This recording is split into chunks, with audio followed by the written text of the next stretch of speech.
Nós vamos exibir então agora um filme que Antônio Aleixo produz e dirige aqui no Brasil, que é um filme realizado lá na Amazônia, que ele mistura o nome Amazônia com o nome do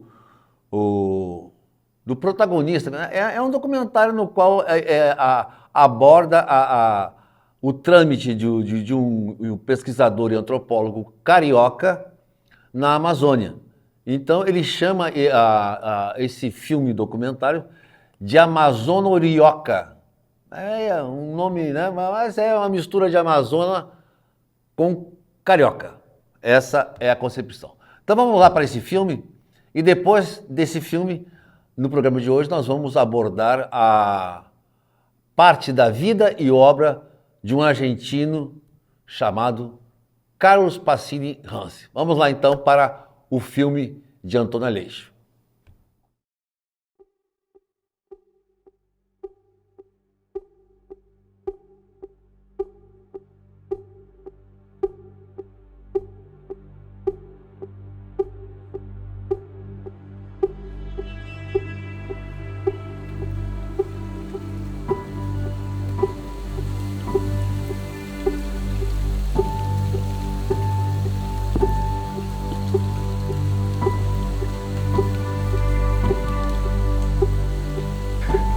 Por que razão viajamos? Nunca percebi o conceito de viajar para descansar. Cansam umas horas perdidas na praia, ao sol. Sempre viajei para sonhar, para fugir e nessa fuga crescer. Acredito que é no desconforto que nos encontramos e nos conhecemos.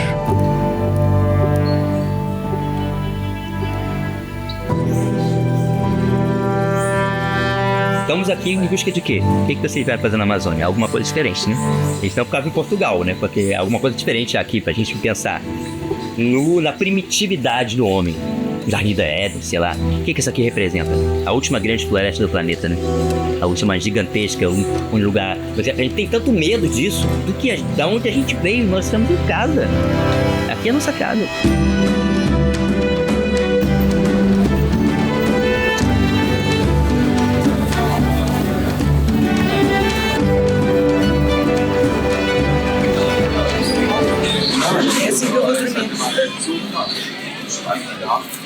É para ninguém me ver, vai ser um ressonância, tipo em estéreo, de toda a gente a ressonar, imagina.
Olha, bananinha! Ainda tem banana, vamos aproveitar. Até o sul prepara, até o sul tem agora.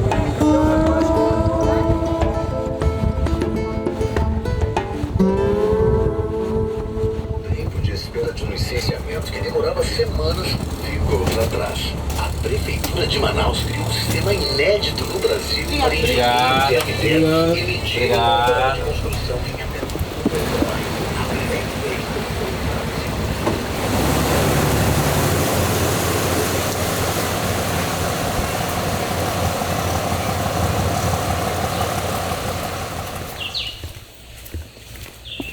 Não esquecemos nada, tá cachaça. Espere aí.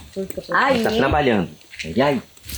Tem que levar a coleira, que o Quaraci vai junto, talvez. Vou levar. Coleira também, essa coleira é pré-histórica, ela é do avô do Quaraci.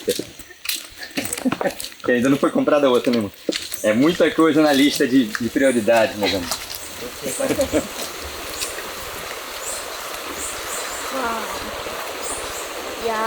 Então tá, vamos lá, hein? Pegar um pouco de água aqui. Nessa água que se purifica por conta própria, mesmo que tenha pessoas tomando banho, tem muito ácido na água com violácea. Tem muito ferro.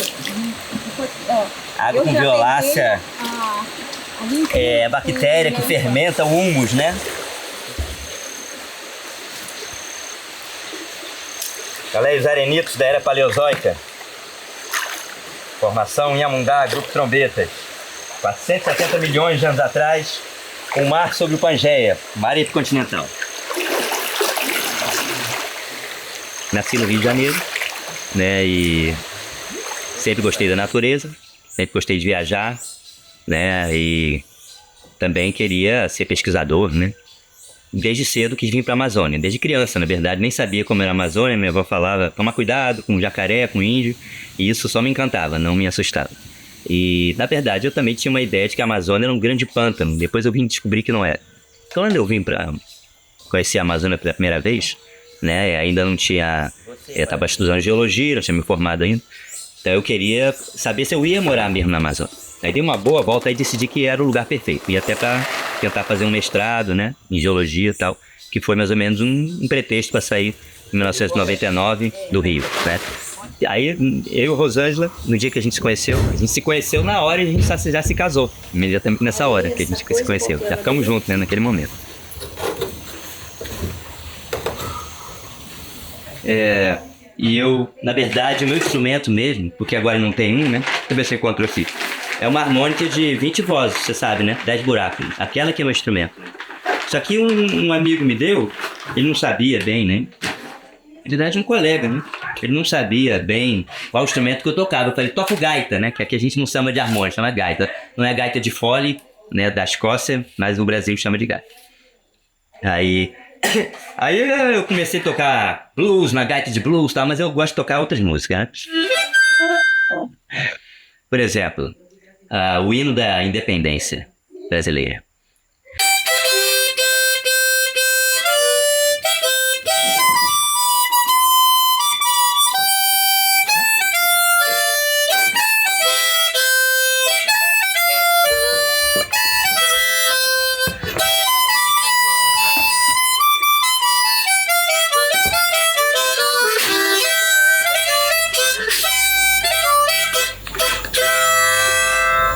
Brasil!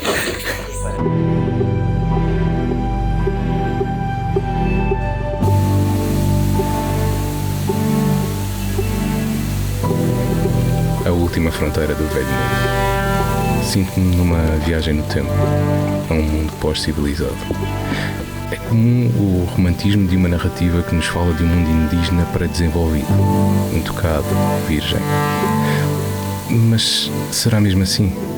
Ou estaremos nós a testemunhar o futuro do desenvolvimento sustentável? Daqueles que já experienciaram muito e encontraram o equilíbrio no pouco. A história que a gente conhece não é a história oral, né? A história escrita em, normalmente, algarismos arábicos, né? Ou seja, é uma história do mundo chamado civilizado. É o ponto de vista, né? Principalmente da literatura europeia, né? Mas assim, a história de quem morou aqui durante milênios, ela ficou difícil de ser registrada porque é uma história oral e aqueles que contavam não estão mais aqui. E não se passa isso, não se conta na história. Não se conta na escola. Isso, não se fala na escola, né? Então, a história é totalmente mal contada e eu acho que o maior motivo não é nem a falta de pesquisa, é a falta de interesse. Porque, como a gente vê ali, o mapa do mundo ali, tá, o primeiro mundo está em cima. A gente acabou de falar disso. O interesse sempre foi geopolítico. Sempre foi transformar alguém em Deus, em alguém como elite, alguém como principal, alguém que tem que ser respeitado e obedecido, alguma hierarquia necessária. É só uma elaboração elegante, elitista, de status, de, sei lá, de dominação, de... Até as pessoas esotéricas, elas são esotéricas, muitas, não todas, claro, porque isso é status. Usa ayahuasca porque é status, né? Elas são naturais porque é status, né? Você diz, parece que a gente tem mais saída, né? O que você vai fazer de legal que não é status?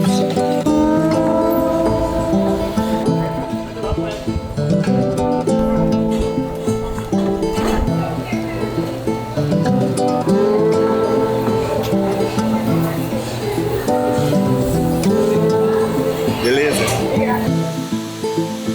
Isto é interminável. É gigante.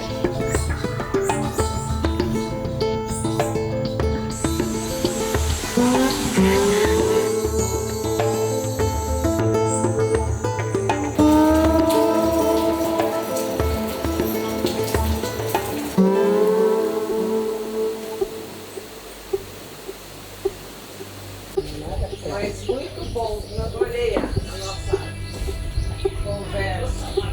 Agora, eu acho que sim.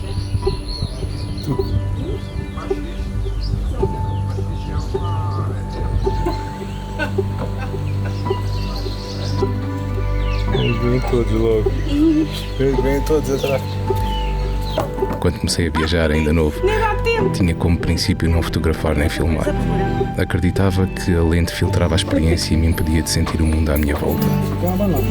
Mas também eu sucumbi a essa doença do status. Também eu me tornei um abutre das imagens do mundo. Também eu contribuo e também eu sou parte desse monstro insustentável que consome a última grande floresta tropical. Isso não funciona. Tá piorando cada vez mais. Quando eu nasci, a Mata Atlântica era 40%. A gente tá vendo. A borboleta voa no sentido oposto. A gente tá vendo isso acontecer, entendeu? É muito rápido o que tá acontecendo. As pessoas estão negando que isso tá acontecendo, entendeu? Tem uns fascistas lá dizendo que, não, é uma mudança climática normal. Derrubou metade da coisa do planeta. É tudo normal.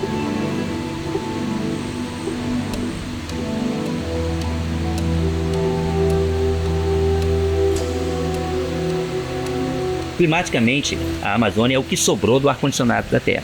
As florestas tropicais fazem...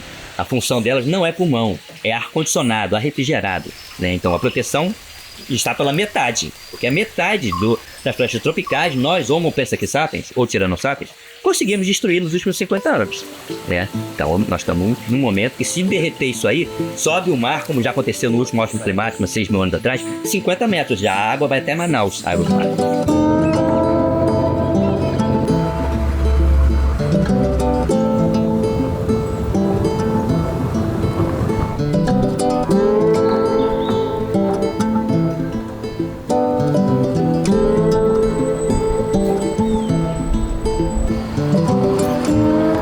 Um sorvete. Açaí.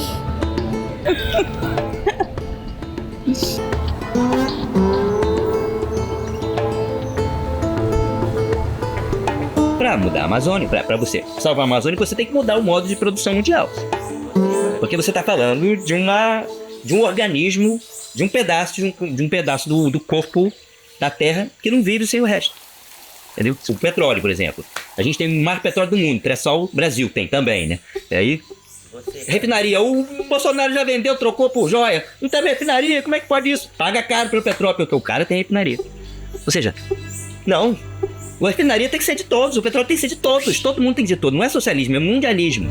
Elon Musk tem tudo, agora é solução. Internet de graça para a Amazônia, eu preciso. Mas eu não quero que seja da mão dele. Dá para ser da mão do mundo? Não de um cara só. Nós precisamos perceber que nós somos como uma formiga. Um animal que tem que trabalhar em conjunto.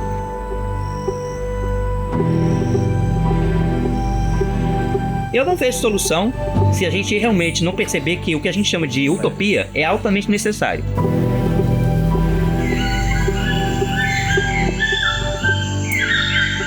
Brutal.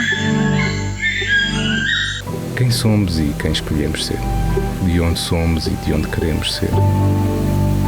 São provavelmente essas as perguntas que me levam a viajar. O que nos atrai nos lugares? Quem sou? De onde sou?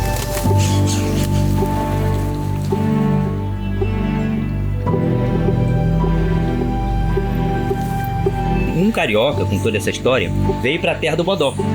Que aqui o prato típico é a caldeirada do bodó. Aí diz assim, bebeu água do Rio Negro, comeu açaí e comeu jaraqui. E ainda namorei com uma mulher daqui. E pronto, fiquei aqui, né? E depois eu fui sendo promovido para Amazonioca, né? No sentido de que eu sempre respirei a Amazônia na minha vida e eu me sinto identificado com esse lugar.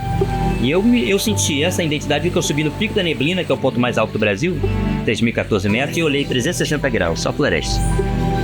Tão lindo e tão problemático. Isso resume a Amazônia. Né? Olha só, aquele verde, que nem o filme Avatar, aquele verde em cima, maravilhoso, bichos, plantas, embaixo as pedras que flutuam. A Amazônia é isso.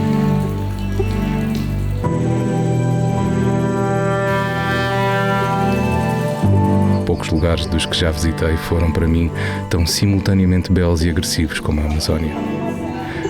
Foi onde sonhei acordado com coisas que os ouvidos não escutam e os olhos não veem. O realismo mágico no coração da terra. Yanehuri Yamaindeike Kaaguaçu Pindoretama. Bem-vindos à Mata Grande da Pátria das Palmeiras. Bem-vindos à Amazônia Brasileira.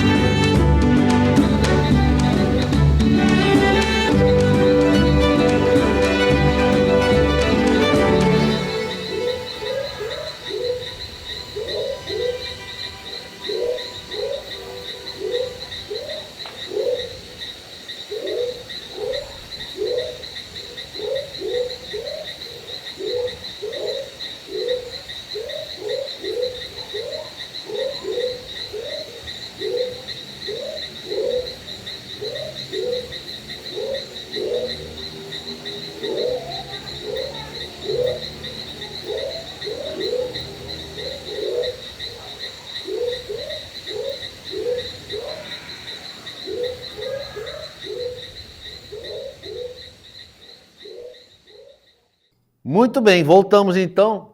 Gostaram do filme? Bom, Antônio Aleixo é um grande documentarista. Falar sobre Carlos Pacini Hansen. Né? Carlos Pacini Hansen é um cineasta nascido na Argentina, tem a sua formação artística e profissional na Royal College of Art de Londres. Lá ele trabalha com a TV Granada, trabalha com alguns programas para a BBC de Londres, depois vai para a Itália, onde faz muitos programas na Itália, dirige, produz, né? Estabelece uma relação muito estreita com Federico Fellini, tanto é que os últimos trabalhos de Federico Fellini são comerciais para a Banca de Roma, lá na Itália, e Carlos Pacini foi quem produziu esses comerciais da Banca de Roma, nos quais o Fellini dirigiu, né? Então a gente tem aí o Carlos Pacini, um sujeito, um latino-americano que teve uma grande influência na produção cinematográfica de Federico Fellini. Isso é uma coisa rara, né? E melhor ainda do que isso, viveu uns bons anos aqui com a gente. Foi assim que eu conheci Carlos Pacini Hansen, lá em 2005. 2005,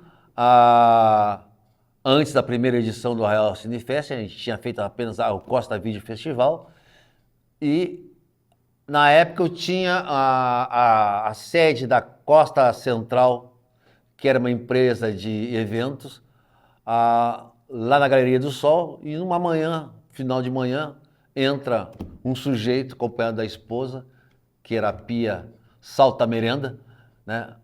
E é Carlos Pacini, que vem tirar informações sobre como seria esse festival de cinema em Arraial da Ajuda. E a partir daí se cria, né, uma grande amizade, né? E hoje Carlos Pacini está lá na Argentina, né? Voltou às suas origens, né? Corretamente bem posicionado, e é um grande cineasta, um grande diretor, um grande produtor. Ele fez coisas maravilhosas, não só na Europa, como aqui no Brasil. O primeiro produto brasileiro, vamos dizer assim, de locação brasileira, é um programa sobre o mundo desaparecido, que é o título geral de uma série da TV Granada com a BBC de Londres, e ele vem para cá. Isso foi em 1974, coisa por aí, mais ou menos essa hora. Vem para conviver por meses junto com os Merinaco, a tribo indígena lá do Alto Xingu. Os Merrinacos. Lá ele convive com os indígenas, lá o chefe da tribo lhe tem o filho guerreiro como irmão dele, a ele é concedido uma esposa para o período que ele fica lá, e é muito interessante. Esse foi o programa, esse episódio dessa série, chamada Merrinaco, foi finalizado em 1974, é o ano que ele passa por lá. E nessas conversas nossas aqui no Arraio da Ajuda, ou em Trancoso, que ele morava em Trancoso, a gente vai descobrindo os trabalhos que Carlos Pacini realiza aqui no Brasil, né?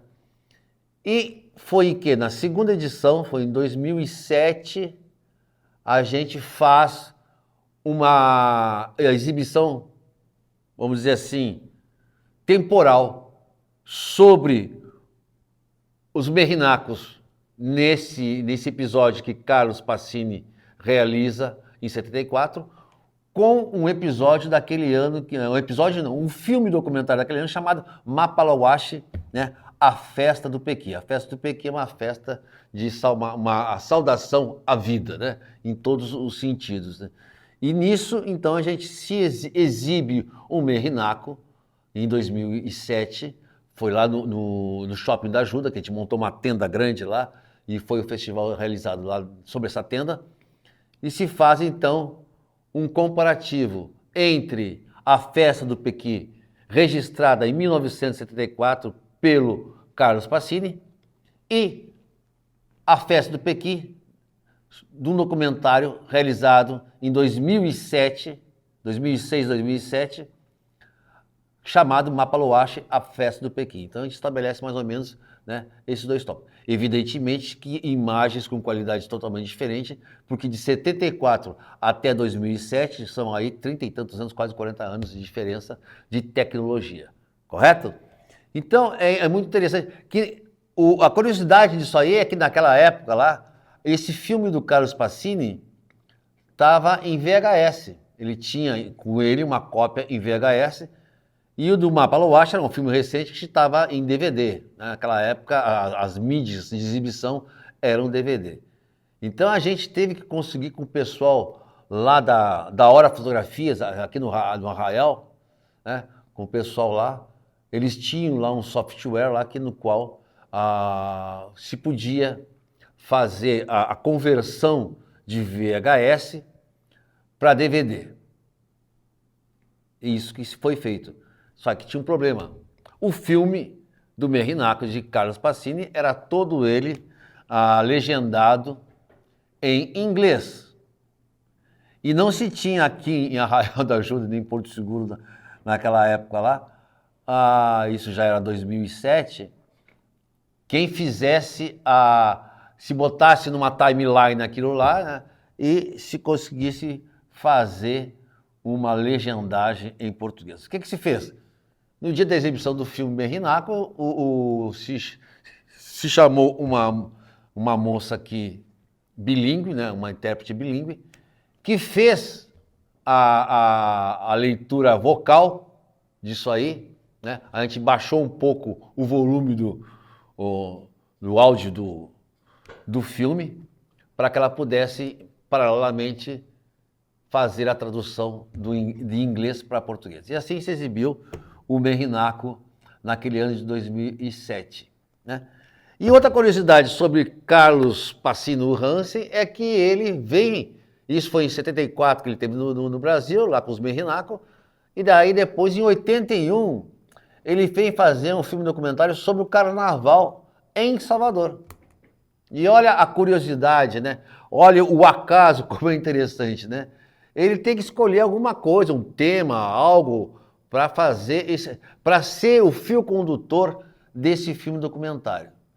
Ele se depara numa daquelas ruas, daqueles circuitos que tem em Salvador, a Barra Undina, 7 de setembro, outras coisas mais, aquele circuito, um caminhão de um trio novo, né, de um bloco novo de carnaval, que irá se apresentar naquela edição de 1971, do carnaval de 1981, em Salvador.